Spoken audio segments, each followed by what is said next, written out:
Halo teman-teman semua, berjumpa lagi dengan saya Hendy. Kesempatan hari ini saya akan membagikan sebuah video pengajaran singkat yang saya ambil dari Yohanes 4 ayat 42. Demikian bunyi teksnya. Dan mereka berkata kepada wanita Samaria itu, kami percaya, tetapi bukan lagi karena apa yang kamu katakan. Sebab kami sendiri telah mendengar dia, dan kami tahu bahwa dialah benar-benar juru selamat dunia. Yohanes 4 ayat 42. Nah, ini memang terjadi pada semua orang. Pada awalnya mereka mendengar kata-kata Injil, berita Injil dari orang lain, lalu menjadi orang percaya. Tetapi ketika mereka sudah merasakan dalam praktik apa artinya hidup di dalam Kristus, mereka tidak lagi menyatu dengan Allah hanya melalui persekutuan eksternal mereka dengan orang percaya lain, tetapi melalui penyatuan batin mereka dengan Allah. Penting bagi kita ya, semua yang dilahirkan di dalam Kristus ya, untuk menjadikan ini sebagai satu prinsip atau hukum bahwa kita tidak membatasi diri hanya pada persekutuan eksternal dengan Allah, tetapi berusahalah menyatu dengannya di dalam persekutuan yang internal, yaitu di dalam hati, di dalam batin kita, supaya kita benar-benar dapat bersaksi di dalam diri kita bahwa kita berdiri di dalam kebenaran Kristus. Ada satu cerita, ada seorang gadis yang mengalami satu problem kehidupan, pergumulan hidup yang begitu berat, lalu dia tidak bisa selesaikan, akhirnya dia lari dan dia ingin menenangkan dirinya. Kemudian dia masuk ke sebuah biara dan dia banyak berdoa di situ. Lalu setelah beberapa waktu dia berdoa, mencoba untuk berdoa dan berdoa, ya. Tetapi raut muka wajahnya itu nampak begitu gelisah.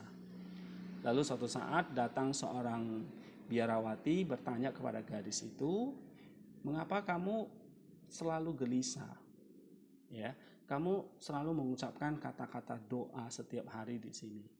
Tetapi saya melihat kamu tidak berjumpa dengan Allah.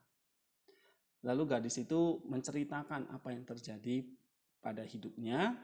Kemudian biarawati itu pun menasihati gadis tersebut. Kamu tidak bisa bertemu dengan Allah. Allah tidak ada di luar sana. Allah hanya ada di dalam hatimu. Nah, jika hatimu masih gelisah, menyimpan kebencian, menyimpan dendam kepada seseorang, maka kamu tidak bisa bertemu dengan Allah di dalam batinmu.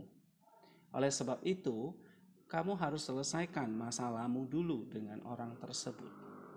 Baru kamu datang berjumpa dia di dalam hati. Nah, nasihat biarawati itu kepada gadis itu ini bagi saya tuh sangat tepat ya. Bahwa kita mencari Allah melalui penyatuan kita dengan dia di dalam hati yang benar-benar suci, hati yang benar-benar murni. Nah, saudara-saudara, seperti yang kita pelajari hari ini ya, bahwa kita berusaha menyatu dengannya di dalam hati supaya kita bisa tahu, bisa bersaksi bahwa kita berdiri di dalam kebenaran. Nah, mengapa ini penting? Kita perlu mewujudkan kebenaran Kristus di dalam diri kita. Ya, kebenaran Kristus adalah pemulihan dari apa yang telah jatuh. Dengan demikian, tanggalkan manusia lama yang mati menurut nafsu daging yang menipu. Dan kenakan manusia baru yang diciptakan menurut Allah dalam kebenaran dan kekudusan sejati. Seperti yang ditulis Rasul Paulus dalam Efesus 4 ayat 22 sampai 24. Dan kamu akan tahu di dalam diri kamu sendiri bahwa Tuhan Yesus Kristus adalah juru selamat yang sejati. Tidak hanya untuk dunia, tetapi juga untuk kamu. Nah, ada satu nyanyian di dalam ibadah atau sembahyang matins, ya, sembahyang subuh yang biasa dilakukan sekitar jam 3, jam 4 pagi subuh di gereja. Nah, ada satu nyanyian untuk memperingati wanita Samaria. Nyanyian itu saya akan bacakan syairnya. Dikatakan, the wells of life's source, Jesus our Savior, came to the well of Jacob, the patriarch. And he asked the Samaritan woman for a drink of water. When she objected that a Jew would have no dealings with her, the wise Creator diverts her attention with his sweet words and gets her to ask instead for the eternal water. When she had received, she proclaimed it to all, saying, "Come and see the knower of things hidden. He is God, and he has come in the flesh to save humanity." Nah, kira-kira kalau saya terjemahkan artinya sumber kehidupan Yesus, juru selamat kita, datang ke sumur Yakub, sang bapak leluhur. Dan dia meminta seorang wanita Samaria air minum. Ketika ia keberatan bahwa seorang Yahudi tidak boleh berbicara dengan seorang Samaria, sang pencipta yang bijaksana ini mengalihkan perhatiannya dengan kata-kata manis dan membuatnya meminta air yang kekal. Ketika ia menerimanya, ia menyatakan hal itu kepada semua orang dan berkata, "Datang dan lihatlah, dia yang maha tahu hal-hal yang tersembunyi. Dia adalah Allah dan dia telah datang dalam daging untuk menyelamatkan umat manusia." Ya, nah ini cerita bagaimana Yesus bertemu dengan wanita Samaria di sumur Yakub. Dan Yesus memberikan air yang kekal kepada wanita Samaria itu. Yesus tahu latar belakang kehidupan dia. Tetapi Yesus ingin memberikan dia air hidup sebab dia berharga di mata Tuhan. Dia orang Samaria, tetapi dia sama di hadapan Tuhan. Baik orang Yahudi maupun orang non-Yahudi, semua sama di hadapan Tuhan. Bahwa Tuhan datang untuk menyelamatkan semua orang, memberikan air kehidupan, supaya air itu bisa masuk di dalam hati kita, menyegarkan kita, menyejukkan kita, menyuburkan hati kita, sehingga hati kita ini bisa bertumbuh di dalam Tuhan, di dalam Kristus, dan memuliakan Dia. Seperti bacaan kita hari ini, Yohanes 4 ayat 42.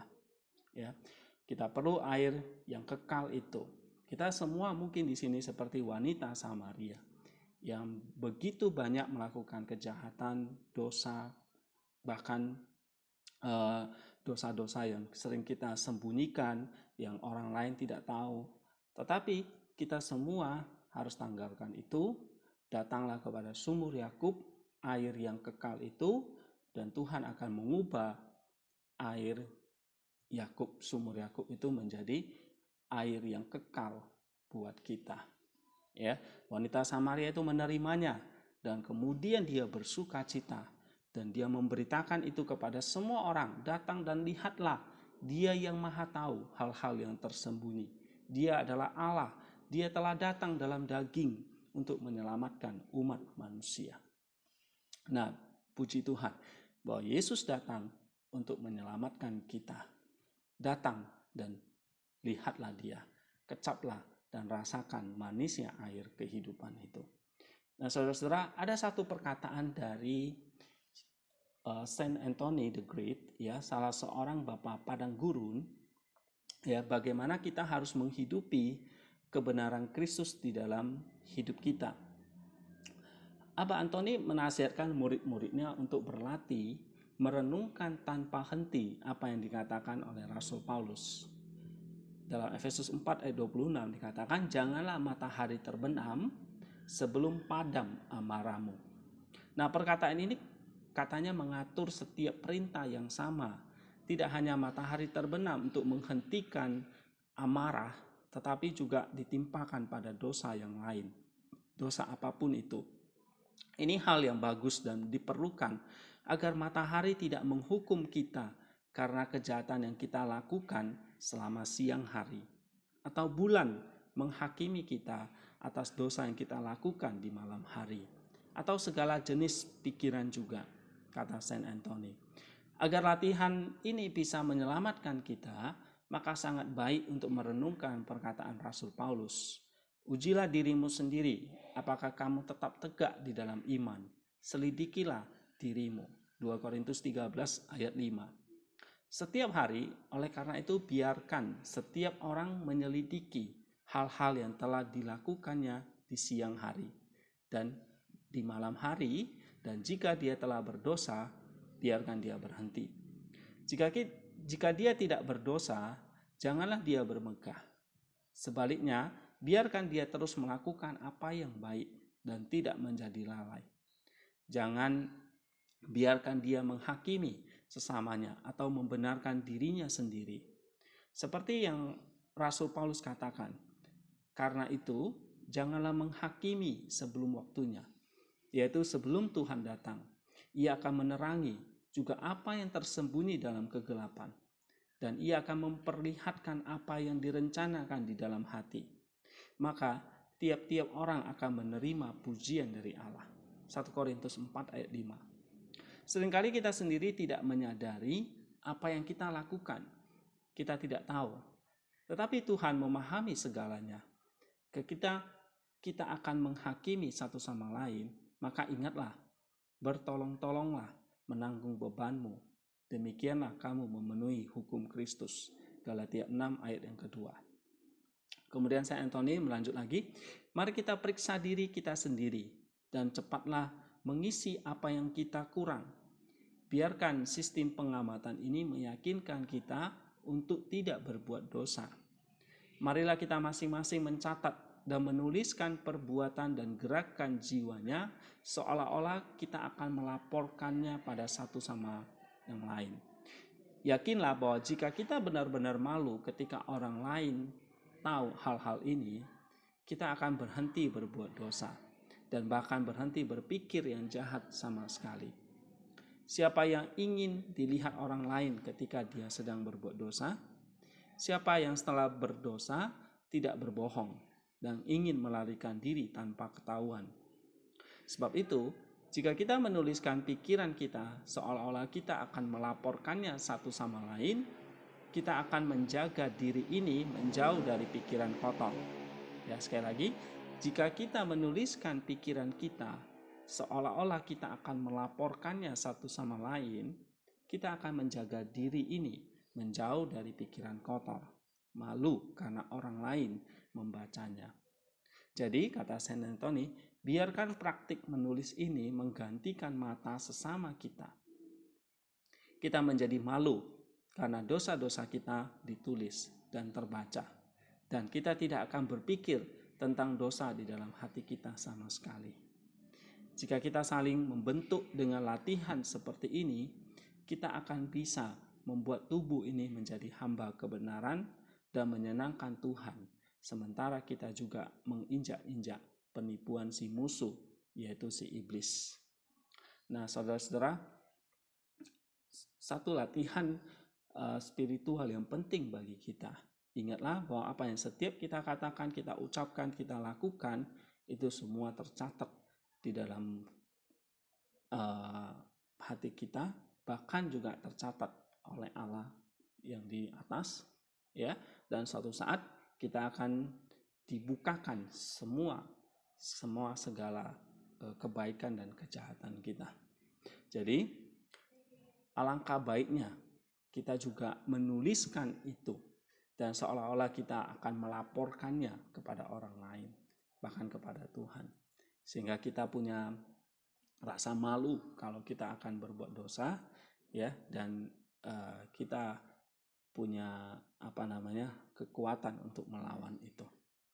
Nah, saudara-saudara, demikian apa yang bisa saya sampaikan. Semoga renungan atau pengajaran yang singkat seperti ini menolong kita untuk menjalani kehidupan ini, untuk terus bisa hidup di dalam kebenaran Kristus.